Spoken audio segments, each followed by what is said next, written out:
Hello everyone, welcome to my YouTube channel. दोस्तों, जो आपका सीबीएसई केमिस्ट्री का सिलेबस है उसको रिवाइज्ड किया गया है अभी, और आपका जो पहले सिलेबस था 2020 एग्ज़ाम के लिए उसमें और 2021 में जो एग्ज़ाम होने वाली है उसमें काफ़ी कुछ चेंजेस किए गए हैं। आपके सिलेबस के साथ साथ आपका जो पेपर पैटर्न है उसको भी चेंज किया गया है। 11th क्लास और 12th क्लास दोनों में ही केमिस्ट्री के साथ साथ और सब्जेक्टों के सिलेबस में भी चेंज किया गया है।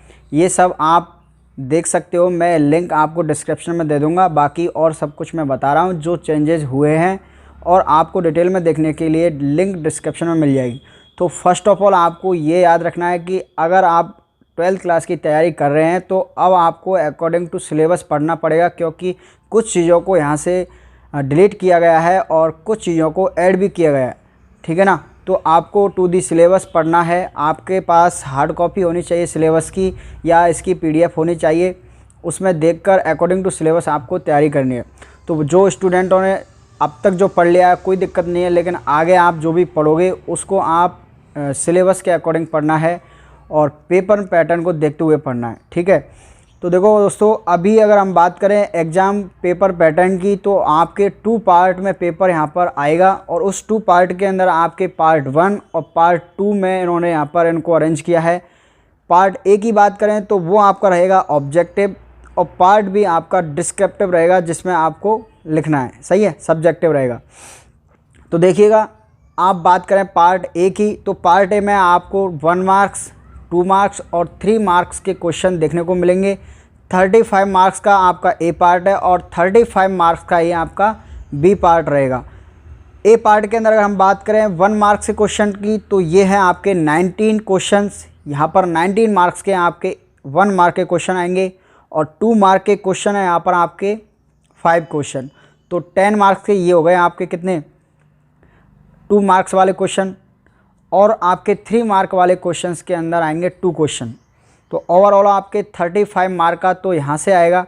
और पार्ट बी के अंदर आपको जो डिस्क्रिप्शन में डिस्क्रिप्टिव जो है आपके क्वेश्चंस, उनके अंदर हम बात करें तो 2 मार्क्स के अंदर आपको 4 क्वेश्चन देखने को मिलेंगे, 3 मार्क के अंदर आपको 4 क्वेश्चन देखने को मिलेंगे, और 5 मार्क के अंदर आपको 3 क्वेश्चन देखने को मिलेंगे।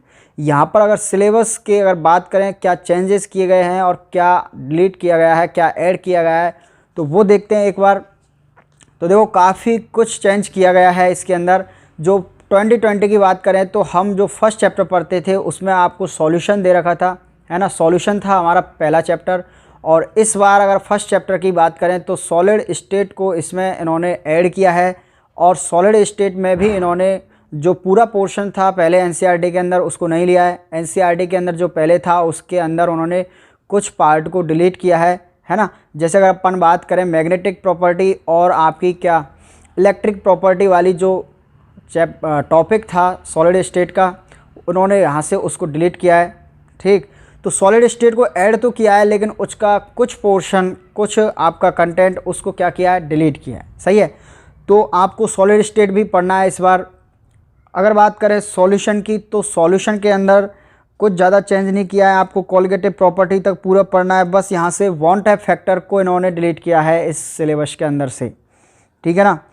तो ये इन्होंने सॉल्यूशन के अंदर किया है और उन्होंने सॉलिड स्टेट को ऐड किया है। बात करें अगर नेक्स्ट चैप्टर की, थर्ड चैप्टर जो है आपका इलेक्ट्रोकेमिस्ट्री। इलेक्ट्रोकेमिस्ट्री के अंदर इन्होंने कुछ ज़्यादा चेंज नहीं किए हैं। ड्राई सेल थे आपके, उनको यहाँ से डिलीट किया है। कोरिजन को यहाँ से इन्होंने डिलीट किया है, और फ्यूल जो सेल्स थे आपके उनको भी इन्होंने यहाँ से डिलीट किया है। सही है। केमिकल काइनेटिक्स के अंदर से काफ़ी कुछ चेंज किया है इन्होंने। पहले हम इसको 10 पीरियड्स के अंदर पढ़ते थे, अब इसको केवल 5 लेक्चर या 5 पीरियड्स के अंदर कंप्लीट करना है, यानी कि यहाँ से काफ़ी कुछ इन्होंने चेंज कर दिया। कॉन्सेप्ट ऑफ कॉलिजन थ्योरी इन्होंने यहाँ से बिल्कुल हटा दिया, और आपकी एक्टिवेशन एनर्जी और आरएनएस इक्वेशन को भी इन्होंने यहाँ से डिलीट किया है। हम पढ़ते थे आरएनएस इक्वेशन के इक्वल टू a⁻e⁻ तो उसका कोई डेरिवेशन कोई बिल्कुल भी यहाँ से कैंसिल कर दिया है। हमें केवल 0 ऑर्डर और फर्स्ट ऑर्डर तक काइनेटिक्स पढ़नी है, रेट ऑफ रिएक्शन देखनी है, factor affecting of rate of reaction देखनी है। तो बहुत कम सिलेबस हो चुका है केमिकल काइनेटिक्स का। ठीक। अगर अब बात करें 5th यूनिट की, तो सरफेस केमिस्ट्री के अंदर भी इन्होंने आपके इमल्सन और टाइप ऑफ इमल्सन और भी इसमें से चेंज किए हैं। नेक्स्ट अगर बात करें तो फिफ्थ, उसके बाद में जो 6th चैप्टर था आपका general principle and process isolation of element, इसको बिल्कुल ही इन्होंने डिलीट कर दिया, यहाँ से चैप्टर को ही रिमूव कर दिया है, पूरा चैप्टर ही रिमूव कर दिया। तो ये बात थी एक तो देखो। उसके बाद में पी ब्लॉक, हाँ पी ब्लॉक के अंदर अगर अपन बात करें तो लास्ट ईयर जो आपका 2020 वाला पेपर था उसके अंदर जो ग्रुप आपका 15 था उसको ऐड नहीं किया गया था, लेकिन इस बार इन्होंने ग्रुप 15 को ऐड किया है और ग्रुप 15 में से ही कुछ पार्ट को ऐड किया है, जैसे सॉलिड स्टेट को ऐड किया बट उसका कुछ पार्ट ऐड किया, कुछ पार्ट ऐड नहीं किया, सही है। ऐसे ही इसने ग्रुप 15 को ऐड किया है लेकिन इन्होंने कम्प्लीटली उसको नहीं किया है और आपके 16 ग्रुप, 17 ग्रुप और 18 ग्रुप्स में भी कुछ पोर्शन को यहाँ से रिमूव किया है, डिलीट किया है, सही है। ऐसे ही आपका जो 7th यूनिट है DNA ब्लॉक, उसको भी चेंज किया है। कोऑर्डिनेशन कंपाउंड के अंदर हम बात करें तो काफ़ी कुछ चेंज किया यहाँ से।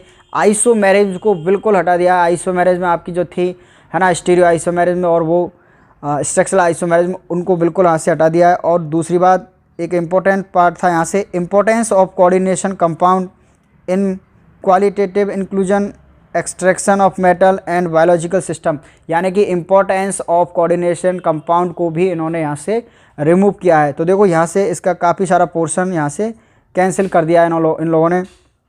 बात करें अब ऑर्गेनिक केमिस्ट्री की, जो आपकी सेकंड बुक वाला पार्ट है एनसीईआरटी का सेकंड पार्ट, उसके अंदर फर्स्ट चैप्टर है आपका halo alkane and hello Erin. तो यहाँ से इन्होंने चेंज किया है आपका लास्ट का जो पॉली हेलो कंपाउंड्स हैं आपके, है ना। पॉली हेलो के अंदर अगर हम बात करें तो आपका डाइक्लोरोमेथेन, ट्राइक्लोरोइथेन और टेट्राक्लोरोइथेन, इसको चेंज किया है। और आपका फ्रीऑन और डीडीटी, इसको भी यहाँ से क्या किया है इन्होंने, डिलीट किया है। बात करें अगर नेक्स्ट एल्कोहल, फिनॉल और ईथर की, तो दोस्तों यहाँ से इन्होंने आपके जो एल्कोहल के स्पेशल मेथड थे प्रिपरेशन के, उनको हटाया यहाँ से, है ना। और बाकी एज सच है, जैसे जैसे पहले था वैसे ही अब है। एल्डिहाइड, कीटोन और कार्बोक्सिलिक एसिड में से कोई चेंज नहीं किया है। ये ऑर्गेनिक केमिस्ट्री का सबसे इंपॉर्टेंट चैप्टर है, यहाँ से कोई चेंज नहीं किया है इन्होंने। बाकी अगर बात करें अपन नेक्स्ट चैप्टर की, ऑर्गेनिक कंपाउंड कंटेनिंग नाइट्रोजन, तो इसके अंदर इन्होंने अमीन को एज सच रखा है और साइनाइड और आइसोसाइनाइड वाला जो टॉपिक था, जो पोर्शन था, उसको लिया है। बाकी इसमें देखें तो अपन चेंज किया है डाइएजोनियम साल्ट वाला जो पोर्शन था, उसके मेथड ऑफ प्रिपरेशन और उससे जो भी रिएक्शन हम पढ़ते थे, है ना, सिंथेटिक ऑर्गेनिक केमिस्ट्री पढ़ते थे इनकी, तो वो यहाँ से डिलीट किया है डाइएजोनियम साल्ट वाला, ठीक है। अच्छा, बात करें नेक्स्ट यूनिट की, तो आपकी फिर लास्ट यूनिट रहती है यहाँ पे बायोमोलिक्यूल्स। बायोमोलिक्यूल्स के अंदर आपको केवल मोनोसैकेराइड्स पढ़ने हैं, डाइसैकेराइड और पॉलीसैकेराइड को यहाँ बिल्कुल ही रिमूव कर दिया है, डिलीट कर दिया है ना। प्रोटीन इंपॉर्टेंट है, प्रोटीन हमको कंप्लीट पढ़ना है। उसके बाद में इन्होंने विटामिन को यहाँ से हटाया है, एंजाइम और हार्मोन्स को भी इन्होंने यहाँ से रिमूव किया है। और आपको न्यूक्लिक एसिड उनको कंप्लीट पढ़ना है, यानी प्रोटीन और न्यूक्लिक एसिड को पढ़ना है। और आपको क्या पढ़ना है, मोनोसैकेराइड, जिसके अंदर अपन ग्लूकोज और फ्रैक्टोज को डिटेल में पढ़ते हैं। बाकी डाइसैकेराइड और पॉलीसैकेराइड को इन्होंने यहाँ से स्किप किया है।